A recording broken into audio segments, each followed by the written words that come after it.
Hi everyone, my name is Alyssa Simon, and this video will be my discussion on bereavement counseling.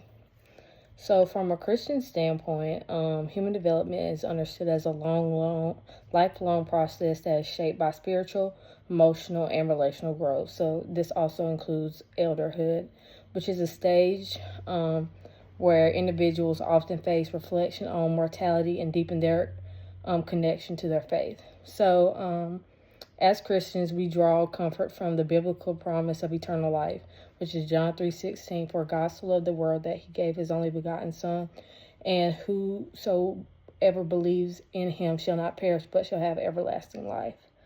And this promise often provides peace and meaning for those who are near the end of their lives. So, elderhood presents several challenges, including chronic health conditions, functional decline, emotional vulnerability, much loss of independence, and just an increased need for caregiving support.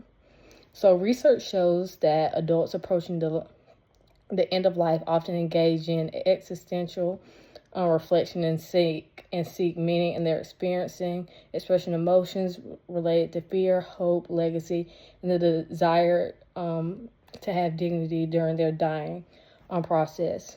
Bithrup 2021. At the same time, caregivers of individuals with life-limiting conditions experience significant emotional and physical burdens, which include psychological strain, just really anticipating the grief that they're going to have to go through, and then just really evolving role expectations as their loved ones' health ultimately continues to decline. So with this context, the Association for Death Education and Counseling Code of Ethics outlines key responsibilities for counselors, and two responsibilities are especially important when working with caregivers in end-of-life stages, which is something that I'm about to talk about. So first, counselors must respect the dignity, worth, and beliefs of clients. This includes honoring the caregiver's cultural, emotional, and spiritual values as they support their loved one who is about to pass away.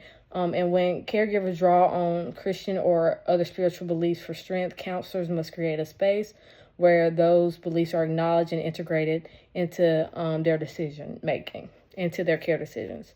And then respecting dignity supports trust, reduces stress and distress, and validates the caregiver's internal experience and the things that they are trying to process. Second, counselors have a responsibility to maintain professional competence. So end-of-life caregiving involves complex emotional, relational, and spiritual needs. Remaining competent means counselors must understand the burden that a caregiver might have, grief processes, and evidence-based interventions, while also recognizing the spiritual dimensions of caregiving as well. So competence ensures ethical, effective, and holistic support for individuals experiencing some of the most emotionally taxing moments of their lives, because when their family member or whoever they're taking care of is passing away, it definitely could cause a strain on them emotionally, mentally, and in every aspect. And these responsibilities are essential because a caregiver, again, faces profound emotional, spiritual, and physical challenges. By respecting beliefs and maintaining competence, counselors can help caregivers navigate their grief, find meaning, reduce a burden that they might be feeling, and support their loved ones with compassion and dignity. Thank you.